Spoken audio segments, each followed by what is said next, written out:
അതുല്യമായൊരു സ്വരമാണ്. ആ സ്വരത്തിൽ കൂടെ വരുമ്പോൾ എനിക്ക് ഏറ്റവും ഇഷ്ടപ്പെട്ട ഒരു സംഗതി എന്താണെന്ന് വെച്ചാൽ, ദാസിൻ്റെ ഏറ്റവും മനോഹരമായ പാട്ട് ഏത് എന്ന് ചോദിച്ചാൽ പറയാൻ ബുദ്ധിമുട്ടാണ്. ഒരുപക്ഷെ നമ്മൾ വിചാരിക്കുന്നതല്ല വേറൊരാൾ വിചാരിക്കുക, അയാൾ വിചാരിക്കുന്നതല്ല ഒരുപക്ഷെ ദാസ് വിചാരിക്കുക.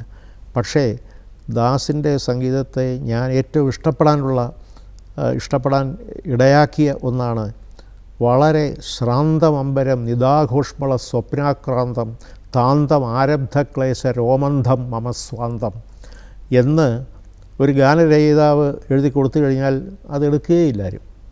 കാരണം എന്തോന്ന് ഈ രോമന്ധം മമസ്വാന്തം എന്നൊക്കെ കളിയാക്കുകയും ചെയ്യും. അങ്ങനെയുള്ള സാഗര സംഗീതം എന്ന് പറഞ്ഞൊരു ഗംഭീരമായൊരു കവിതയാണ് ശങ്കരക്കുറുപ്പിൻ്റെ. അദ്ദേഹത്തിൻ്റെ വളരെ പ്രശസ്തമായ ഗംഭീരമായൊരു കവിതയാണ്. ആ സാഗര സംഗീതം എടുത്തിട്ട് ഇത്ര മനോഹരമായി കൊത്തുകൻ ആത്മാവിങ്കൽ പിന്നെ തത്തുകൻ ഹൃദന്തത്തിൽ എന്ന് പറയുന്ന ആ ഭാഗത്ത് എത്തുമ്പോൾ അങ്ങ് വല്ലാതെ ഒരു അനുഭൂതി സൃഷ്ടിക്കുന്ന തരത്തിൽ അത് പാടാൻ സാധിച്ചു എന്നുള്ളത് നമ്മുടെ സ്വാമിയുടെ സ്വരപ്പെടുത്തൽ തീർച്ചയായിട്ടും നല്ലതാണ്. പക്ഷേ അത് ഇത്രയും ഭംഗിയായിട്ട് വേറൊരു ഗായകൻ പാടി ഫലിപ്പിക്കില്ല.